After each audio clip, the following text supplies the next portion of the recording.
You and I may have met before. We didn't know each other then, but now we do.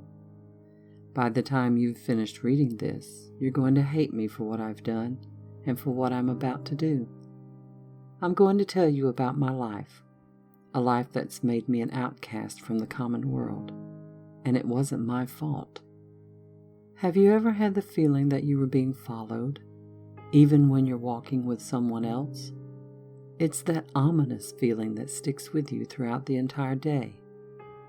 You start to become paranoid by checking closet doors, turning unnecessary lights on, and always looking behind you. You assure yourself that you're completely alone, but are you really? I'm afraid to say the truth is not in your favor. Can you see the number of deaths that occur each day? A murder, a rape, an accident, or a normal passing. There's always at least one.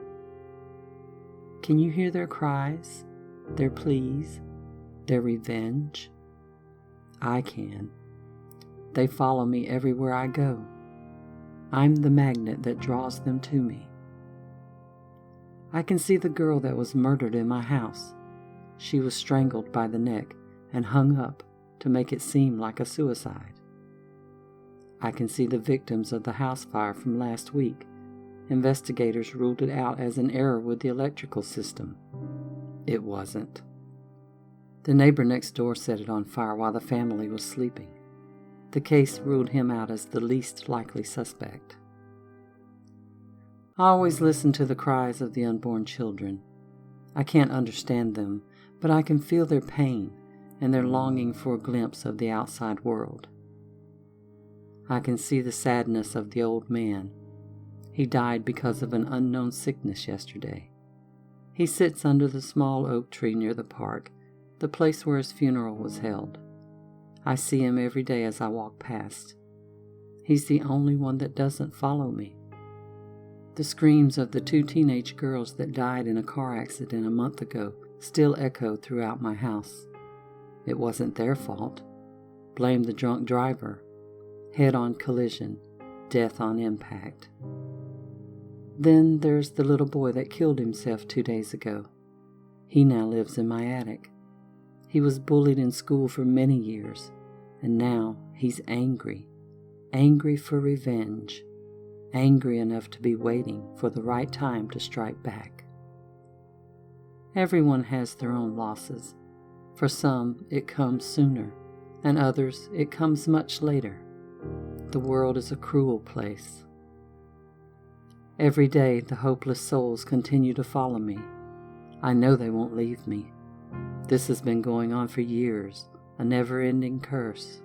However, there's one place they can't get to. It's the graveyard. The graveyard that sits in the small forest, surrounded by a black traditional fence. The graveyard doesn't scare me anymore. It's the only place where they don't follow me. The last part of their lives ended at that cemetery. They're not allowed to return to it. It acts as a barrier between them and the real world. All those horror movies are wrong about the graveyard. It's the safest place, the only place where they can't get to you. I try to make the peace and quiet last while I'm there. It helps my mind from going insane. As soon as I leave, though, the cries start again and the following begins. Is this a curse? Is this a gift? Only God knows what it is. I'm surrounded by them, even in my house. You can't believe how fast one can get used to having spirits roam around. Either way, I can barely get any sleep. It's a constant struggle to live my life, but I somehow manage to keep on moving. Someone has to hear their cries. I mostly rest at the graveyard. People that walk by may call me crazy. I don't mind. I know better. They don't know that they're being followed every day by the spirits they knowingly or unknowingly ended the lives of. I've seen the edge of the pit. Trust me, it's not pretty. When the time comes, you'll see it too. Then you'll start hearing the cries as well. Who am I to say this? Am I Death's apprentice? Am I an isolated alien cast away from society because of what he can see? I sure hope not. For now, I'm stuck with them. I'm forced to hear them out and their deaths. But when I'm gone, who will be left to see them? It will be you. You will hear their cries. You will see their souls. You will be a part of their deaths. Soon you will live my life. A punishment? No, a reparation. I'm sorry for what I've done.